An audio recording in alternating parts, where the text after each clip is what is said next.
Vamos para a Bíblia Sagrada, pega a sua Bíblia, abra no Evangelho segundo escreveu Mateus, capítulo 5. Pode ficar sentado mesmo, e nós vamos ler a partir do versículo 1. Mateus capítulo 5, a partir do versículo 1. Vamos fazer uma leitura participativa hoje. Eu leio os versículos ímpares e os irmãos leem os pares, bem bonitos, tá certo? Mateus capítulo 5, diz assim o versículo 1. Jesus, vendo a multidão, subiu a um monte e, assentando-se, aproximaram-se dele os seus discípulos, os irmãos. E abrindo a boca, lhes ensinava, dizendo: Bem-aventurados os pobres de espírito, porque deles é o reino dos céus. Bem-aventurados que choram, porque eles serão consolados. Bem-aventurados os mansos, porque eles herdarão a terra. Bem-aventurados que têm fome e sede de justiça, porque eles serão fartos. Bem-aventurados os misericordiosos, porque eles alcançarão misericórdia. Bem-aventurados os limpos de coração, porque eles serão a Deus. Bem-aventurados os pacificadores, porque eles serão chamados filhos de Deus. Bem-aventurados que sofrem perseguição por causa da justiça, porque deles é o reino dos céus. Bem-aventurados sois vós, quando vos injuriarem e perseguirem, e mentindo disserem todo mal contra vós por minha causa.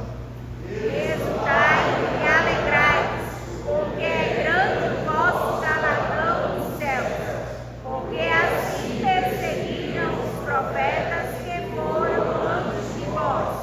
Vós sois o sal da terra, e, se o sal for insípido, com que se há de salgar? Para mais nada presta, senão para se lançar fora e ser pisado pelos homens. Vós sois a luz do mundo. Não se pode esconder uma cidade edificada sobre o monte. Nem se acende a candeia e se coloca debaixo do alqueire, mas no velador, e dá luz a todos os que estão na casa. Assim resplandeça a vossa luz diante dos homens, para que vejam as vossas boas obras e glorifiquem o vosso Pai que está nos céus. Não cuideis que vim destruir a lei ou os profetas. Não vim abrogar, mas cumprir, todos juntos. Porque em verdade vos digo que, até que o céu e a terra passem, nem um jota ou um tio se omitirá da lei, sem que tudo seja cumprido. Amém, queridos? Meus amados, eu estou desde a semana passada falando com os irmãos aqui sobre alguns princípios que nós não podemos esquecer e devemos guardar sempre na nossa mente no que diz respeito à nossa fé em Deus. E eu disse aos irmãos que às vezes nós nos deparamos com algumas perguntas sobre a Bíblia e nos admiramos de algumas pessoas, como elas têm domínio acerca das Sagradas Escrituras. E esse domínio se dá porque alguém um dia falou dessas pessoas de alguns princípios. Por exemplo, vou citar para os irmãos. Será que cabe a gente acreditar que Jesus seja diferente de Deus? Será que a gente consegue acreditar em algum momento que Jesus é diferente de Deus? Será que em algum momento a gente pode admitir que Deus não pode fazer alguma coisa? Será que em algum momento a gente pode admitir que a gente não vai morar no céu? Então você observa que são postulados, digamos assim, ou seja, algo que nós não podemos contrariar, que nós não podemos falar diferente do que é. Não é que nós devemos aprender acerca da Bíblia Sagrada. Então eu comecei a falar semana passada acerca desses princípios. E o primeiro princípio que eu falei para os irmãos diz respeito justamente à palavra de Deus. Eu falei com os irmãos sobre o princípio da fé. E eu disse aos irmãos que se não é por fé, é pecado. Se você tem dúvida que faça alguma coisa, não faça. Na dúvida você não faz. Tudo quanto nós fazemos, nós temos que ter os pés firmados na rocha. Agora, essa certeza que nós temos no coração, não é uma certeza que alguém achou que era uma verdade e falou para a gente. Não. Todas as nossas regras de fé e prática, tudo está na palavra de Deus.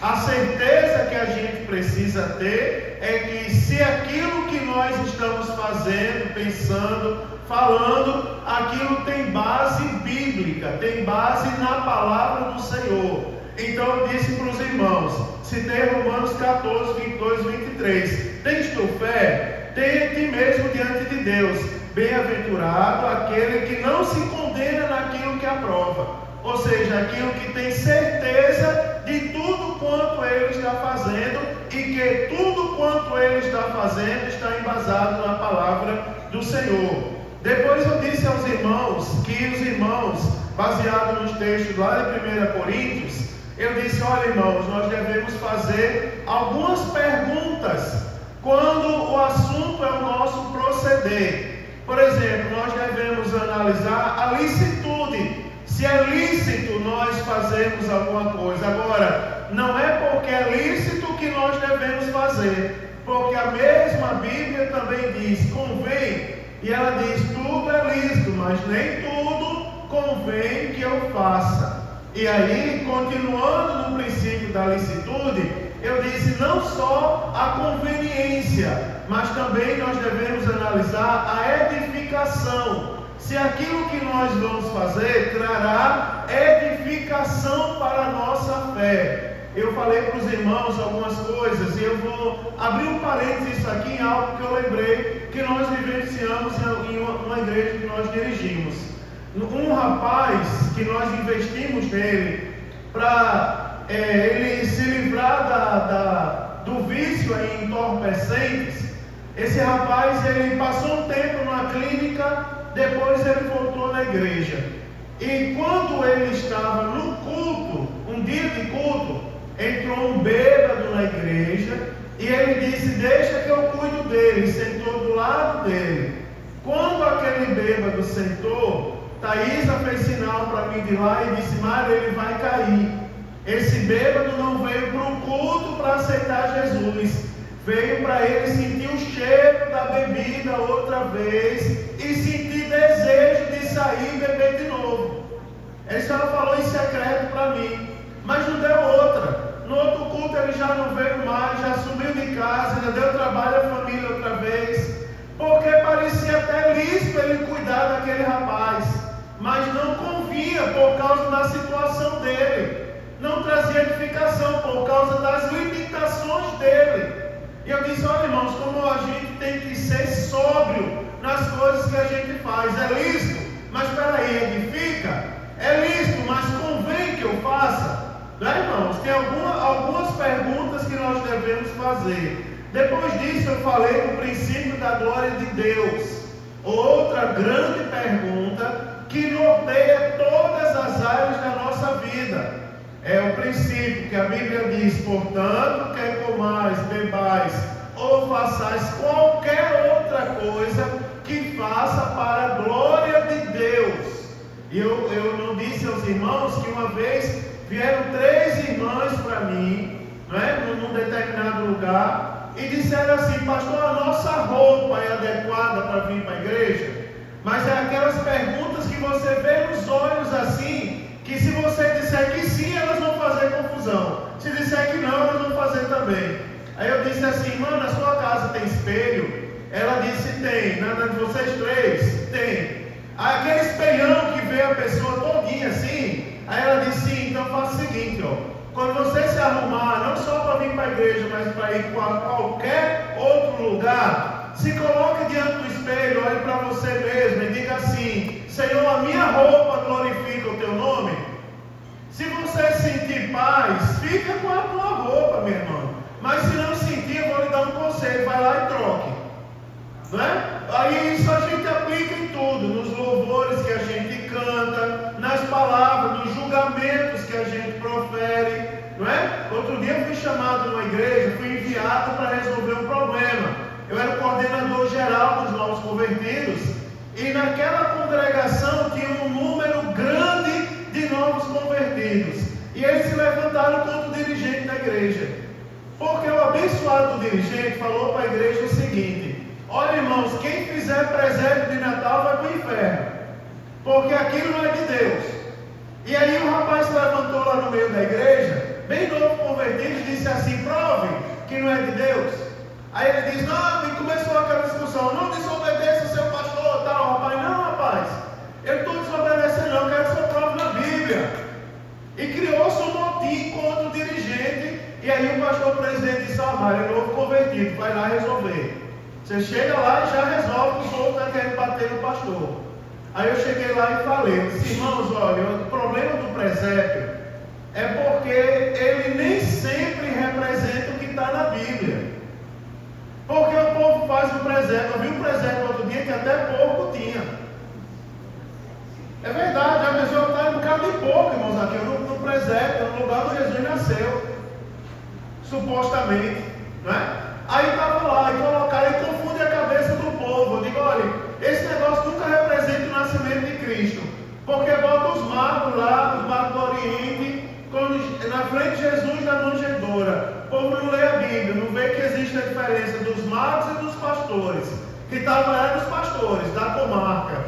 Os magos do Oriente, quando chegaram lá, o menino já tinha quase 3 anos, que foi o tempo que levou de Herodes, que Herodes inquiriu eles até eles chegarem lá. Ou seja, o menino de 2 anos não está deitado na manjedoura, não é? Só se tiver um problema físico muito grande, que não é o caso de Jesus. Aí eu disse: irmãos, espera aí, se o presépio não representa o que está na Bíblia, é para a glória de Deus? Aí o povo lá respondeu do banco: não. Aí eu disse: a Bíblia diz que tudo que a gente faz é para a glória de Deus, a gente vai continuar fazendo? Aí o povo: não. Então, resolveu o problema? Amém, pastor, era tudo que a gente queria que ele dissesse. Você vê, então eu não toquei em nenhuma profundidade teológica, eu não citei nenhum autor mirabolante, eu apenas disse que tudo quanto a gente faz, quer comais, bebais ou façais qualquer outra coisa, faça para a glória de Deus. Ou seja, para a glória de Deus tem que ser verdade, não é, irmãos? Como que a gente vai glorificar Deus numa mentira? Tem que ser verdade. E aí eu avancei e falei de que tudo quanto fizeres por palavras ou por obras, fazei tudo em nome do Senhor Jesus, dando por ele graças a Deus Pai.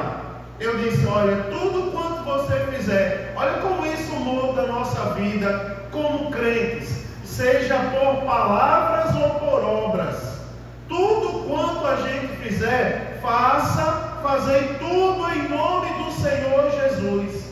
Aí me diga uma coisa, irmão, que nós estamos fazendo em nome de Jesus? Será que a gente pode dizer: peraí, eu sou crente e a minha vida glorifica o nome de Deus, eu trabalho em nome de Jesus? Se você trabalha em nome de Jesus, que a Bíblia diz por palavras ou por obras, então você é o melhor funcionário da sua empresa. Se você trabalha, se você faz em nome de Jesus, você é o melhor que tem na sua empresa. Você não é aquele funcionário que, me perdoe, irmãos, mas um dia eu cheguei no lugar, eu fui de uma igreja, que eu passei por uma igreja, que o povo ligava para a secretaria da igreja quando queria vender no comércio. Isso ainda existe, né? Eu dava expediente na secretaria da igreja, aí o povo ligava: fulano de tal é membro da igreja, que ele está aqui querendo comprar uma geladeira. A gente olhava no sistema: é membro da igreja, então o cadastro está aprovado. Agora eu cheguei num lugar outro dia que o povo disse assim: eu vendo a todo mundo menos a crente. Porque a gente espera que o crente não faça o que o mundo faz. Mas vê o crente fazendo o que o mundo faz, aí a gente se decepciona. Aí não vamos vender a crente para a gente não se decepcionar. Porque assim, se tudo quanto eu faço por palavras ou por obras, os mais jovens são os melhores alunos da escola onde estudam. E todos nós somos os melhores funcionários, somos os melhores moradores da rua onde moramos. Somos os melhores vizinhos. Porque tudo quanto a gente faz por palavras ou por obras, a gente faz em nome de Jesus. Agora, peraí, pastor, eu não sou muito bom vizinho, não. Eu sou encrenca lá na rua. O povo, por sinal, está se convertendo por minha causa. Porque ninguém era crente quando eu cheguei lá. Mas aí agora está todo mundo orando para eu sair. Todo mundo se converteu. Então, meu irmão, entre no embalo, entre na campanha de oração também. Porque a Bíblia Sagrada está dizendo que tudo quanto fizeres, por palavras ou por obra, não só na igreja. Agora vamos para a igreja, já que eu se lembrei da igreja. Já pensou, irmão? Que privilégio é cantar aqui na igreja? Diga aí, irmã Vanessa, que privilégio é fazer parte do grupo de louvor da igreja, ou não é? Que privilégio é, Jonathan, você deu aula na escola dominical domingo, ter a honra de ministrar a lição da escola dominical. Diga aí, Leozinho, se algum dia alguém chegar para você e dizer, Leozinho, agora é um presbítero. Eita! Tu ainda pisa no chão, vaso? Né? Tu é um presbítero. Esse lugar não é lugar de presbítero, tocando.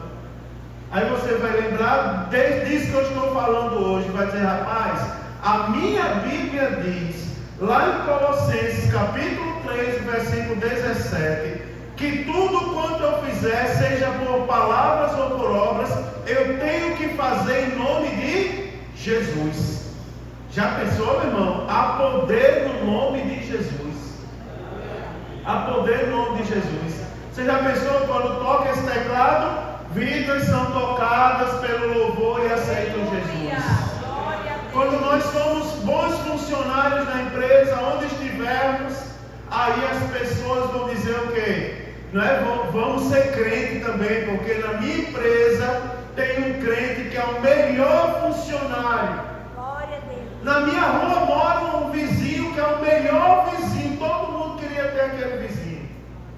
Eu conheço uma pessoa que morava na rua e cantava os hino da harpa todinho. Era o dia todinho, aquele megafone ambulante, cantando os hino da harpa tudo. Né? Você passava, estava lá cantando, cego, andei, perdido, vaguei o dia todinho. E no dia que parou de cantar, o vizinho foi lá bater palma e disse assim, irmã, por que a senhora se calou? Não cantou nada hoje. Não é?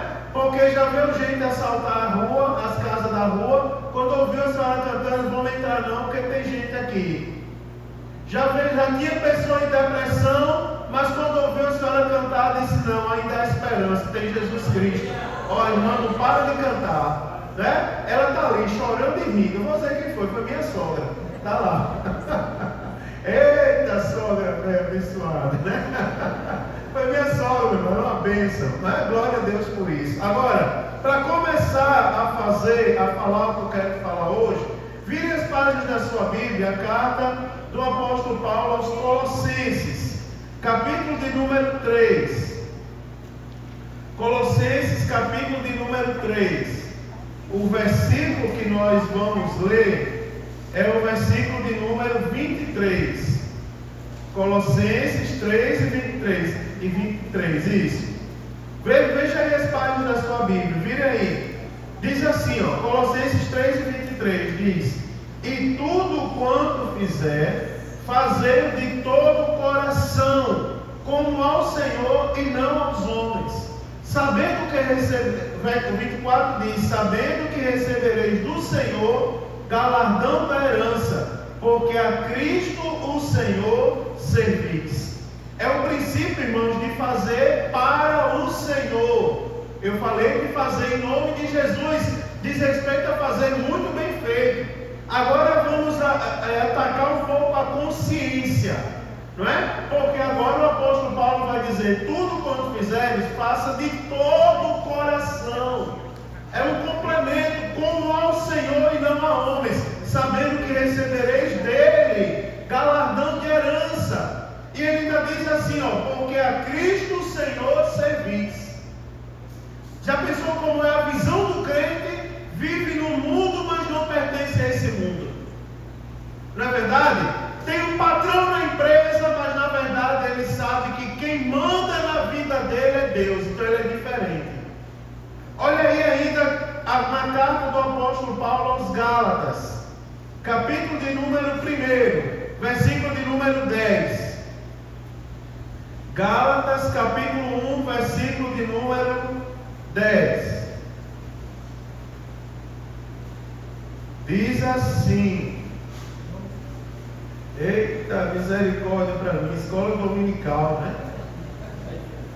É que essa Bíblia não é a minha, irmãos, aí está difícil passar as páginas aqui. Vamos lá, você decorar. Gálatas capítulo 1, versículo de número 10. Estou acompanhando aqui, isso é bom exemplo. Diz assim, por que persuado eu agora a homens ou a Deus? Ou procuro agradar a homens? Se tivesse ainda agradando aos homens, não seria servo de Cristo. Ou seja, nós fazemos, não é, irmãos, como que para o Senhor. Agora, esse princípio aqui, ele firma o nosso compromisso, lá de Colossenses 3:23. Fazer de todo o coração como ao Senhor e não a homens. Eu estou, vamos lá, vou voltar ao princípio anterior e ao exemplo que eu dei. Eu estou na empresa fazendo em nome de Jesus e estou fazendo para o Senhor. Por que você é um bom funcionário? Porque eu estou trabalhando, mas eu estou trabalhando para o Senhor, para o nome dele ser glorificado em minha vida. Eu estou trabalhando em nome dele, porque o que eu faço dá certo. Você já viu isso? Não sei se você já viu o exemplo de alguém que trabalhou como todo mundo e o que ele fez prosperou um pouco mais. Eu estou falando isso para os irmãos entenderem a importância de tudo quanto fizermos, nós lembrarmos que estamos fazendo para Deus. Você imagina, é tanto isso, é tanto para a gente. Eu vou complementar com o próximo princípio que eu vou falar agora. Como o que o irmãozinho está fazendo. Você imagina, irmãos, que ver o irmão cantar aqui. Nessa igreja não acontece isso, mas eu vou vacinar a igreja, porque se chega alguém assim, a gente abraça e corrige. Uma vez eu estava numa reunião, e na reunião tinha um oficial do exército, um general do exército, já bem velhinho, passou a época de se aposentar, e ele estava dando uma palestra, assim, meio calmo, meio devagar, o jeitão dele falar, e uma pessoa que estava perto de mim disse assim: quem foi que colocou essa múmia para falar? Aí o outro que estava do lado dele, bateu nele e disse assim: essa múmia foi aquela que colocou as estrelas que você tem sobre os seus ombros. A gente tem que estar preparado para a gente não ser contaminado por algumas coisas. Porque você já viu que na igreja nós nos preparamos para fazer o melhor. Porque nós fazemos para Deus. Agora, por melhor que a gente se prepare, às vezes, por exemplo, chega um irmão aqui eu já li a Bíblia 45 vezes. Mas chega um irmão aqui chamando Jesus de Genésio. O que é que eu vou fazer, irmão? Vou dar gargalhada nas costas dele? Não vou dar gargalhada. Porque se ele está fazendo para Deus e eu estou rindo dele, você imagina como as coisas na igreja são delicadas. Principalmente quando nós falamos de Deus. Já viu louvor? Nem todo mundo canta tão bem. Agora, qual é o nosso papel como crente? Rir daquele irmão que a gente julga que não está cantando bem? Lembre-se que ele está fazendo de todo o coração para Deus. Ele não está fazendo para os homens. É aquela figurinha da internet: o culto não é para você não, rapaz. Sabe o que você está mostrando? Que o culto não é para você, o culto é para aquele que manda em você, ó. O culto é para ele. eu faço para Ele, faço em nome dEle. Agora, só para complementar o que eu estou falando, pegue a sua Bíblia e abre 1 Coríntios, capítulo de número 8. 1 Coríntios, capítulo 8. Olhe mais um princípio da Bíblia Sagrada e veja como é interessante a gente estudar a Bíblia. 1 Coríntios, capítulo 8, versículo de número 9. Vamos ler do 9 ao 13. Faz a leitura um pouco mais extensa. 1 Coríntios, capítulo 8, a partir do versículo 9. Diz assim: mas vede que essa liberdade não seja de alguma maneira escândalo para os mais fracos. Veja como isso é interessante. Porque se alguém te vir a ti, que tem ciência, sentado à mesa do templo dos ídolos, não será a consciência do que é fraco induzida a comer coisas sacrificadas aos ídolos? E pela tua ciência perecerá o irmão mais fraco, pelo qual Cristo morreu. Ora, pecando assim contra os irmãos e ferindo a sua fraca consciência, pecais contra Cristo. Pelo que, se o manjar escandalizar meu irmão, nunca mais comerei carne, para que meu irmão não se escandalize. Olha que coisa bonita, irmãos, a Bíblia Sagrada, ela está falando agora, se por causa da sua ciência, você escandaliza o irmão mais fraco, você imagina, a Bíblia Sagrada está dizendo que por ele, Cristo morreu. Você imagina, olha a situação, você que tem ciência, você que conhece um pouco da Bíblia, você que tem condições, que estudou, que leu um pouco mais, aí você agora vai dizer assim, vou falar de um caso real para os irmãos compreenderem. Primeira igreja que eu dirigi aqui, tem um rapaz que ele disse assim, eu fui lá no outro dia no bar e mandei colocar Guaraná no copo e fiquei lá em pé com Guaraná. Que era para os irmãos faladores passar e sair dizendo que eu estava tomando cerveja. Isso ele dizendo com a vantagem, cantando vantagem. Aí eu disse, rapaz, abre a sua Bíblia aí, 1 Coríntios 8, a partir do versículo 9. Você tem ciência e você estava no bar, olhe por que você estava sendo usado. Você estava ali ou escandalizando o coração de alguém, meu Deus, aquele irmão, uma referência. Ou então você estava induzindo alguém ao erro, se ele pode, eu também posso. Aí a Bíblia Sagrada diz assim, cuidado, porque Cristo morreu por ele. E aquelas pessoas, irmãos, que dizem que Deus mandou ela não falar mais com ninguém. Não, Deus disse que quem senta desse lado do ministério aqui são inferiores. Não vou mais falar com nenhum de vocês. Ô meu irmão, se a Bíblia está dizendo para você ter cuidado, se o seu irmão, se a carne que você come escandaliza o irmão mais fraco na fé, a Bíblia está dizendo simplesmente pare de comer, para que ele não se escandalize. Cuidado com a sua ciência. Não é sério isso, irmãos? Cuidado com a sua ciência. Isso é bom para aquelas pessoas. Aqui não tem. Quando eu digo isso, não é discurso de pastor que quer bater nos outros. Não. É porque aqui não tem. Mas tem lugares que a gente passa. Ô Chico, vou botar essa cadeira aqui só um minuto. Tem lugares que a gente passa que tem aquelas pessoas que é assim, ó. Se o pastor Sandoval está pregando, ele está aqui. A velha história.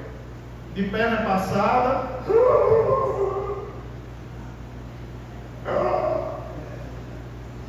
Agora, se ele está pregando, na hora que ele pega o microfone, te prepara, irmão, porque eu estou vendo anjo colorido aqui, de toda cor, não é? E quem não der glória a Deus vai ser fulminado, está frito, está morto, está congelado. Mas é só, pronto, agora vai ser o pastor ali, Luiz, que vai falar. Aí ele de novo bate o sono celestial. Jesus. A hora para ir embora. Meu irmão, cuidado. Cuidado, meu irmão. É o respeito ao irmão mais fraco. Tenha cuidado, meu irmão, é verdade. A igreja é como uma família. outras vezes, a igreja é como uma família.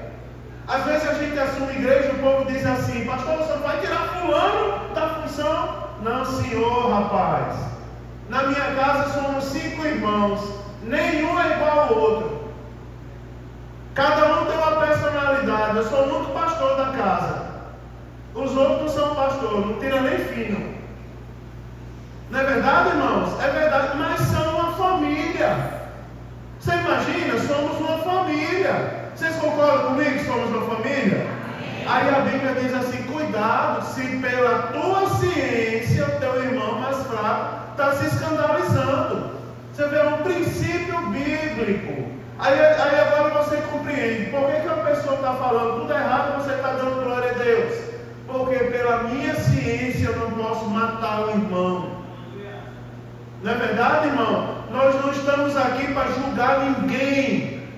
Nós não somos membros do Ministério Público Celestial.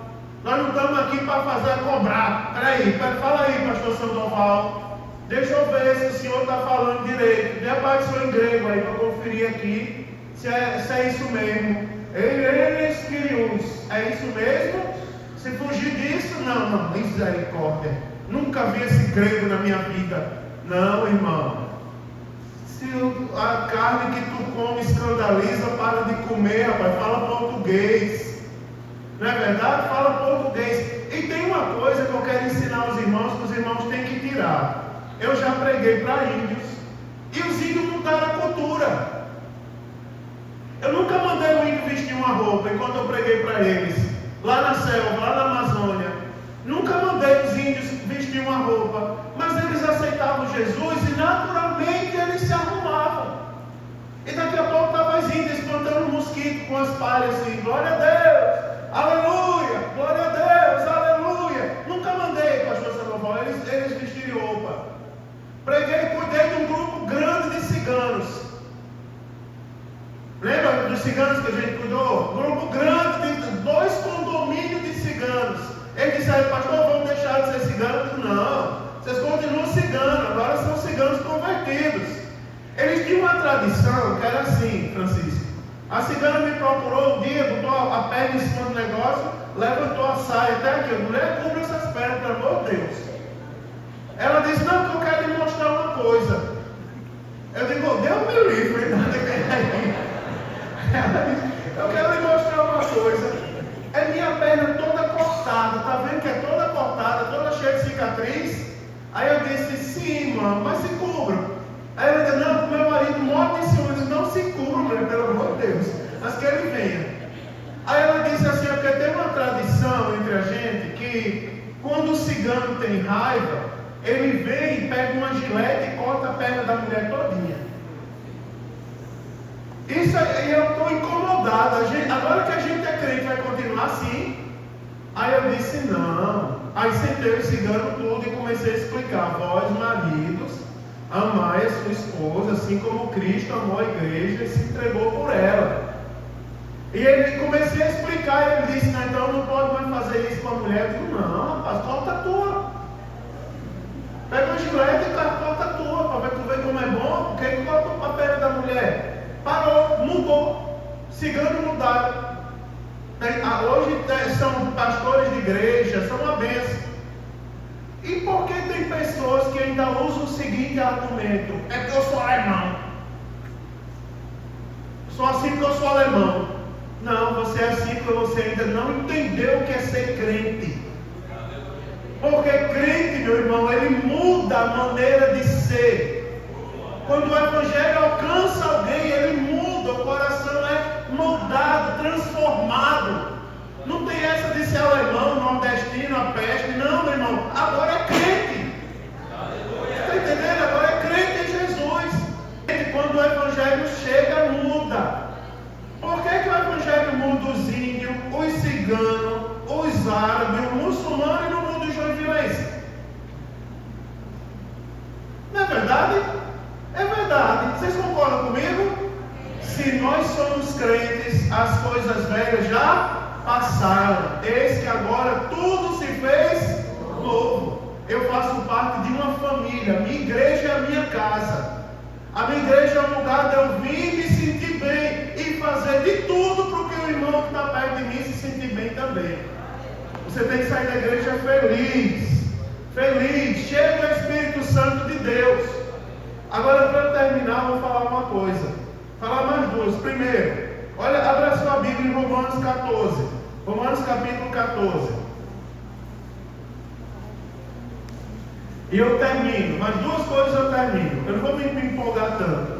Romanos 14, versículo de número 10. Diz assim, ó. Romanos 14, versículo 10. Mas tu, por que julgas teu irmão? Ou tu também, por que desprezas teu irmão? Pois todos havemos de comparecer ante o tribunal de Cristo. Porque está escrito: pela minha vida, diz o Senhor, todo joelho se dobrará diante de mim, e toda língua confessará a Deus, de maneira que cada um de nós dará conta de si mesmo a Deus. Esse princípio é o princípio da prestação de contas. É que nós temos que entender o seguinte, irmãos. Lembre-se sempre que tem a maneira como as pessoas nos veem e tem a maneira como o céu nos vê. Você sabia que pregar bem na igreja não é sinônimo que a pessoa está em comunhão com Deus? Você sabia que cantar bem na igreja e o fogo cair não é sinônimo que está bem com Deus? Não é. Sabe por quê? Porque Deus tem compromisso com a igreja. Às vezes a pessoa está aqui, está toda desconcertada. Você imagina, você olhando daí, dizendo é um grande pregador, e o céu olhando de lá e dizendo assim, é um transgressor, está em pecado. Você imagina agora, irmãos, como isso é sério, porque a gente precisa entender que um dia nós vamos prestar conta de tudo. Nós não somos salvos por obras, nós somos salvos pela graça, e o meio para nós alcançarmos a graça é a nossa fé. Agora, nós somos salvos pela graça por meio da fé. Agora tem um detalhe: um dia nós não somos salvos por obras, mas um dia nós vamos ser julgados por elas. Você sabia disso? Quando estivermos no céu, o critério do julgamento de Cristo são as obras de fé que nós praticamos nesse mundo. E Tiago chega a dizer assim, ó, que a fé sem obras, ela é morta. Você já imaginou? Não é sério, né? Não mexe no coração da gente. Mexe, cai um temor sobre a gente. Princípio da prestação de contas. Olha aí Gálatas capítulo de número 6. Gálatas capítulo 6, para a gente fechar aqui com chave de ouro. Gálatas capítulo 6, versículo 7. Eita! Gálatas capítulo 6, versículo 7. Diz assim, ó. Olha como a palavra ela é enfática, ela é direta. Ela diz assim: não erreis. Olha o que a Bíblia diz: não erreis. Olha a responsabilidade da gente, Mateus. Olha a responsabilidade da gente, Moraes, da gente andar sabendo exatamente onde pisa. Olha o cuidado que a gente tem que ter. Aonde a gente pisa, o que a gente fala. Aquele corinho das crianças não pode sair da nossa mente. Cuidado, boquinha, o que fala. Cuidado, boquinha, o que fala. Porque Papai do céu está olhando para você. Aí nessa onda diz assim: cuidado, pezinho onde pisa. Cuidado, mãozinha onde pega, não é? E vai falando de todos os sentidos. Porque a Bíblia assim: não erreis. Sabe por que não erreis? Tem os dois pontos. Depois dos dois pontos vem a explicação. Sabe por que a gente não deve errar? Porque Deus não se deixa escarnecer. Já pensou?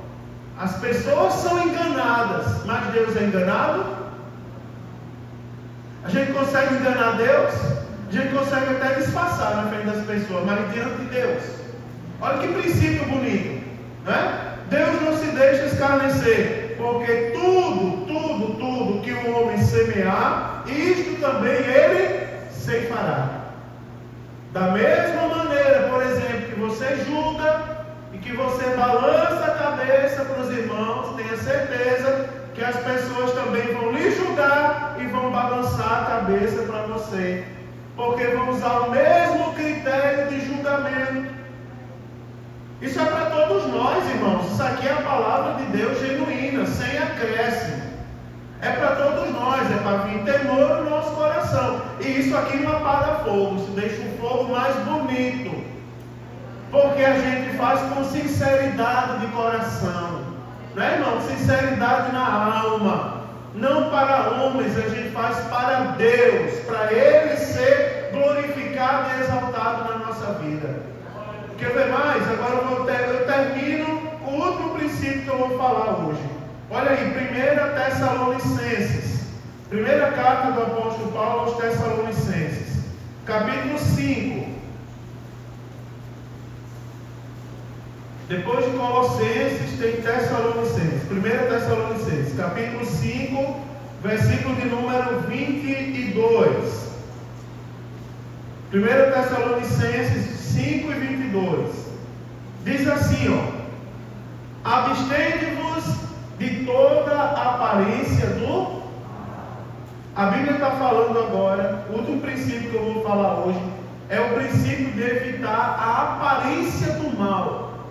Você está vendo aqui que a Bíblia, até onde a Bíblia vai? A Bíblia ela não está falando para a gente evitar o mal. A Bíblia está falando da aparência. Evite a aparência do mal. Reflita nisso. Eu não vou dar nenhum exemplo. Eu quero que você reflita nisso. Por exemplo, a maneira de falar. O que as pessoas percebem em você quando elas lhe escutam falar? O que as pessoas percebem em você quando elas lhe escutam, lhe observam agir? Ontem eu estava conversando com uma pessoa e lembrando o testemunho daquela mulher. Você já viu uma mulher que é paga para fazer barraco?